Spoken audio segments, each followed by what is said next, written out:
Bonjour à tous. Alors, la petite vidéo d'analyse d'aujourd'hui va traiter de quoi? Elle va traiter de l'éducation nationale.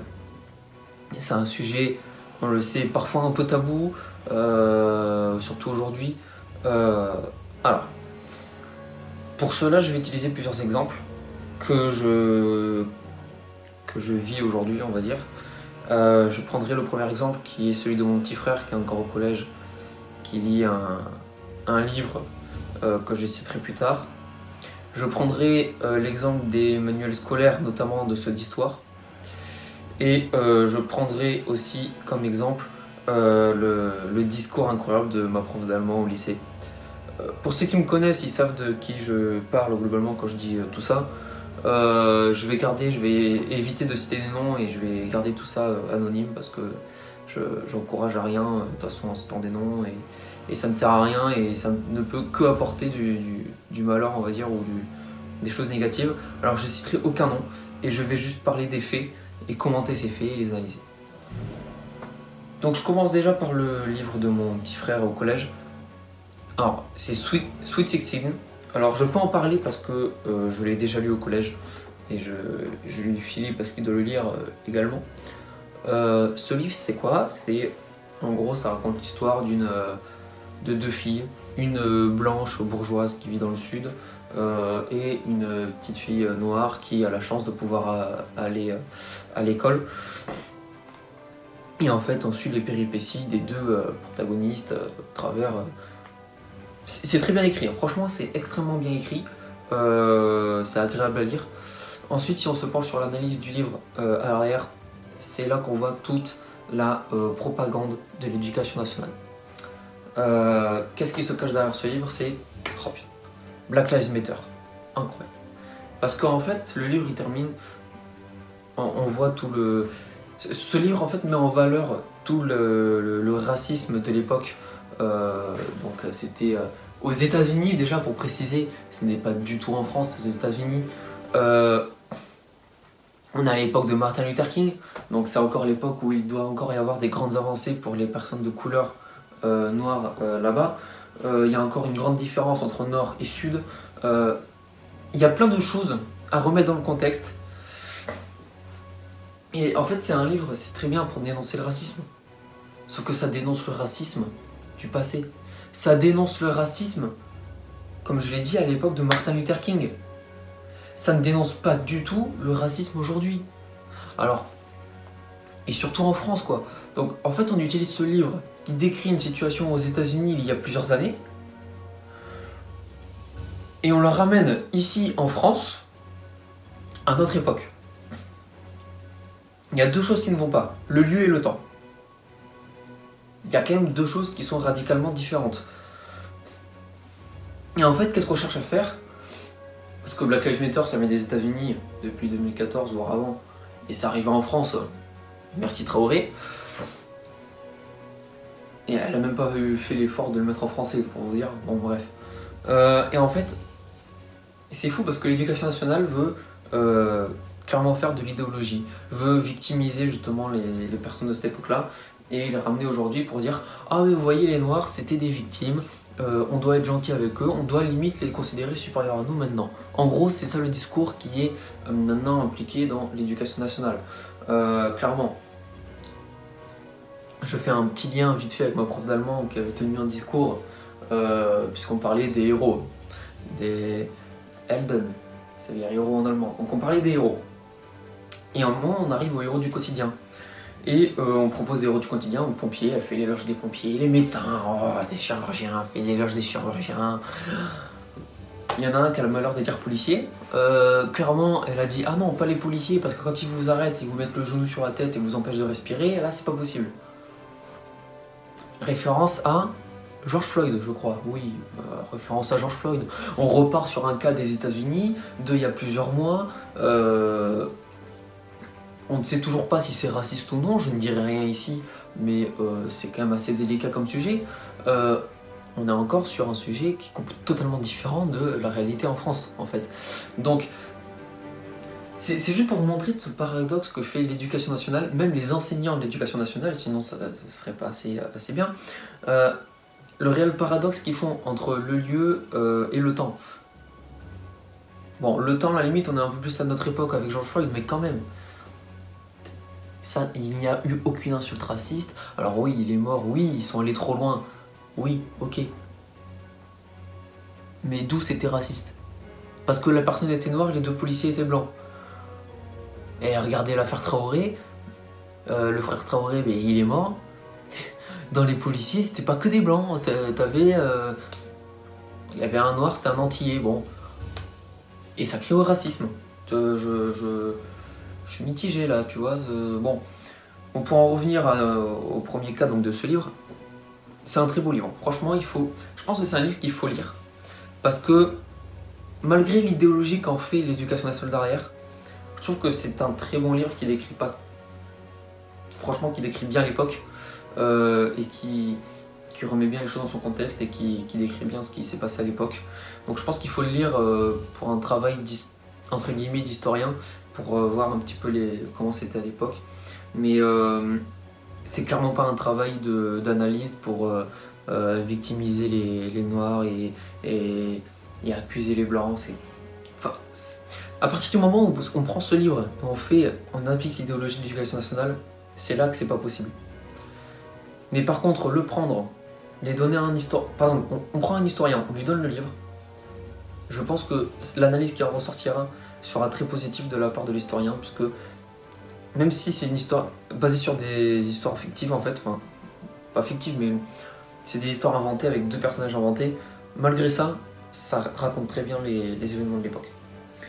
Ensuite, le deuxième point que je voulais aborder, c'est les manuels scolaires, donc notamment celui de histoire notamment, qui est selon moi intéressant à regarder. Bon, je ne les mets pas en détail, mais globalement, de quoi on parle? Prenez Napoléon, on a parlé de quoi? Du fait qu'il avait rétabli l'esclavage, de ses défaites, donc de ses 100 jours, de Waterloo, voilà. Bon, on a parlé un peu du code civil, ouais, pas mal, ouais. Ouais, on a évoqué qu'il avait inventé les lycées et les légions d'honneur. On l'a évoqué, juste, on n'est pas allé plus loin. On a parlé beaucoup de la Révolution, en rapport avec Napoléon, voilà. Austerlitz, Halo, je sais pas, je connais pas, on en a pas parlé. Les grands généraux et maréchaux de Napoléon, je connais pas non plus. Ses grands génies, non. Son génie militaire, non, on connaît pas non plus. Son parcours avant d'être empereur, non. Ah, par contre, on a parlé de son coup d'état. Oui, alors là, le coup d'état, oh là là là là, le coup d'état qui est à moitié un coup d'état, hein, franchement, bon. Mais le coup d'état, on en a entendu parler, hein, je vous le dis. Juste avant la Révolution, putain, on a passé 18 mois sur la Révolution, hein, sérieux, non mais...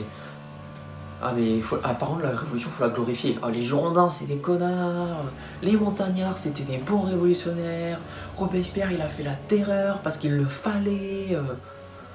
Et Napoléon quand il a fait la guerre, oh putain mais il est horrible, c'est un meurtrier. Voilà, vous voyez un peu le paradoxe du discours. C'est-à-dire que la terreur on tue des gens comme ça parce qu'on dit oh lui il est contre la Révolution.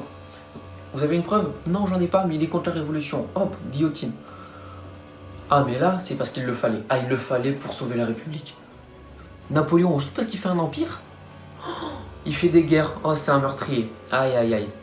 Voilà, en gros, c'est clairement le discours que j'ai eu l'année dernière, par exemple, de la part de ma prof d'histoire. C'est clairement ce discours-là qui est tenu. Napoléon III, c'était pareil. Oh, il a fait ça truc au Mexique. Oh, c'est une honte, il a tué des gens. Oh là là. La bataille franco-prussienne. Oh, il a perdu. Oh, il a perdu. En plus, il a fait tuer des gens. Oh là là là là, c'est horrible. Voilà. Oh Victor Hugo, oh ce génie qui était contre le deuxième empire. Oh quel génie. Voilà. C'était totalement discours tenu. Donc, c'est bien de valoriser Victor Hugo, je veux bien. Je veux bien qu'on valorise à la limite Robespierre. Si vous voulez. Par contre, c'est bien, mais Napoléon Ier, on s'en branle. Lannes, on s'en branle. Ney, on s'en branle. Napoléon III, on s'en branle. Si je reprends les rois un peu, les rois, à aucun moment on les valorise, à part un peu Louis XIV, un peu. Louis XIV, c'est vrai qu'on le valorise un peu, mais François Ier, Philippe de Valois, Henri IV, décidément, bon, on n'aime pas trop les rois, quoi, c'est tout. Mais bon, on dirait dans une république. Ah, la Troisième République après, après les deux Napoléons. La Troisième République, on en parle, mais pareil, pendant 18 mois aussi. Et puis franchement, le pire c'est qu'on en parle pendant 18 mois, tout ça pour dire ah, il y a eu le truc de Panama, mais elle a réussi à tenir dans le temps. Voilà. Le grand argument c'est la Troisième Révolution a tenu dans le temps. Comment elle a fait? Malgré la crise de Panama et tout. Franchement. Malgré la Première Guerre mondiale, ben oui, mais sur la Première Guerre mondiale, la République, c'était plus vraiment la République hein, aussi, hein. Ça faut se le dire aussi. On était plus proche d'un empire autoritaire qu'une république, mais ça c'est quelque chose qu'on ne veut pas dire justement.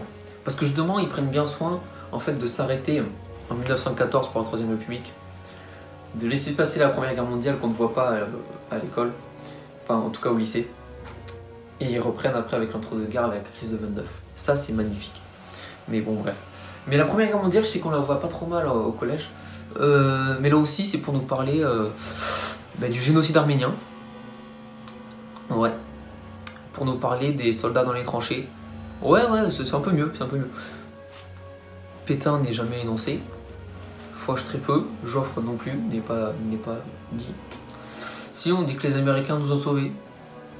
Alors que bon, pas vraiment. Ils nous ont apporté de la chair à canon, voilà, qu'on a su gérer parce qu'eux ils savaient pas la gérer. Voilà, c'est tout ce qui s'est passé. On parle de la révolution russe, on en parle. Oh là là, on en parle de la révolution russe. Mais on continue à dire que c'est parce que les Russes ont tenu les Allemands et les Autrichiens qu'on a gagné la guerre. C'est jamais grâce aux Français en fait si on gagne la guerre. C'est ça qui est fou. On voit aucune grande bataille non plus. Enfin, c'est fou quoi. Il n'y a aucune valorisation de la France dans l'éducation nationale et dans les manuels de l'éducation nationale. Jamais on dit que la France est une grande puissance qui a gagné de grandes batailles comme Austerlitz ou Verdun, des choses comme ça. Tiens, tant que je pense, Austerlitz, l'épisode historique de hier est sorti, la première partie est sortie, je vous invite à aller voir la deuxième partie qu'on sortira la semaine prochaine, mais en attendant, allez voir la première partie qui est très intéressante. Voilà.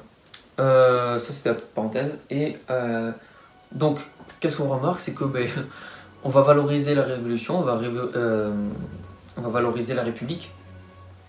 Par contre, des époques qui sont selon moi beaucoup plus glorieuses comme le Premier Empire, on va le museler totalement. C'est tout. Je terminerai sur le dernier point, celle de ma prof d'allemand. Ma prof d'allemand, voilà, comme je vous ai dit avec la petite parenthèse de tout à l'heure, on parle des héros, donc Helden. Voilà, on fait une carte mentale. Alors c'est bien parce que je suis le seul à dire les héros dans l'histoire. Donc Die Helden in Geschichte. Pour ceux que ça intéresse, voilà l'allemand. Même si je suis très mauvais. Hein. Mais voilà, on fait une carte mentale, voilà, je suis le seul à dire les héros dans l'histoire. On en vient aux héros du quotidien, comme je vous ai dit, les policiers, ben non, faut pas. Faut pas, c'est grave erreur. Grave erreur, puisque c'est tous des cons, elle l'a dit. Elle a dit, oh, mais c'est des cons, voilà. Citation de ma prof d'allemand. Voilà. Je dirais pas non plus quel établissement, parce que de toute façon, il n'y en a qu'une seule dans l'établissement, c'est fou ça. Mais voilà. Et le pire, c'est qu'il y a un moment où on continue à parler, alors ouais, on redit les infirmiers, machin, nanana. Je lève la main, je fais les militaires. Elle m'a regardé, fait, ah, les militaires. Ouais, les militaires. Ce qu'il faut qu'elle comprenne, c'est que sans les militaires et sans les policiers, elle n'est pas en sécurité. Hein. Des Samuel Paty, on est encore plein, hein, je te dis. Franchement, il faut qu'elle arrête. Mais c'est encore une fois l'éducation nationale qui veut ça. Donc entre avant ne pas vouloir valoriser les grandes périodes françaises, en plus de ça, maintenant, on se met à dire que les policiers, les militaires, ah, c'est pas des héros du quotidien. Non. Ils donnent leur vie pour vous sauver, mais... Non. Qu'est-ce que vous voulez que je vous dise? Il y a un moment, on a beau dénoncer l'idéologie de l'éducation nationale, on peut la dénoncer tant qu'on veut, tant qu'on ne fera rien, ce sera mort. Par exemple, moi il y a eu là, il y a pas longtemps un stand tenu pour le soutien au LGBT. Voilà, il y a eu ça il y a pas longtemps dans mon lycée. J'ai dit ok, vous faites ça pour l'LGBT. Moi je vais faire ça pour les patriotes. J'ai fait une demande à l'administration pour tenir un stand de soutien aux patriotes. Et je m'engage, ils doivent me recevoir à la rentrée pour qu'on en parle, et je m'engage à aller jusqu'au bout du projet. S'ils le refusent, c'est pas grave, je reviendrai avec un autre projet. Mais soutien au Premier Empire. Voilà, information Premier Empire. Voilà, on va faire ça, on peut faire ça. Je vais leur proposer 2-3 sujets, donc 1, soutien aux patriotes, 2, valorisation française, 2, stand d'information sur le Premier Empire. Tout simplement, je pense que ça peut être très intéressant de faire ça. Et je m'engage à faire ça. Voilà. Je m'engage à le faire. J'ai 3 sujets dans ma main, là j'en ai 3. Et je vais militer dans mon lycée pour essayer d'avoir au moins un des 3 sujets. Je pose ça là. Et je vous invite franchement, dans vos établissements scolaires. Moi c'est ma dernière année au lycée, donc je peux pas faire plus que cette année. Mais franchement, agissez dans vos établissements scolaires. Université, lycée, collège, agissez. Faites des demandes à l'administration pour faire des petites réunions comme ça. Je sais que dans les collèges, on peut faire des genres de clubs. Alors, faites un club patriotisme, ou en tout cas un club tradition, un club, quelque chose où vous vous rassemblez autour d'un sujet et vous en parlez, vous faites entre guillemets de la pub, mais vous communiquez avec les gens pour en parler. Ça peut être très intéressant. Vous pouvez très bien dans vos lycées faire des petits stands comme ça, demander à l'administration de mettre en place un stand pour valoriser un peu nos traditions, des choses comme ça. Ça peut être super intéressant quoi, d'organiser des choses comme ça. Et dans vos universités, demander à avoir un amphithéâtre afin d'échanger sur différents sujets. Ça peut être hyper intéressant ça, de faire des choses comme ça. Et je pense qu'il faut le faire aujourd'hui, puisque, comme le disait Mo, on est dans un tournant pour la France. Donc je pense qu'il faut le faire. Voilà. C'est tout pour moi.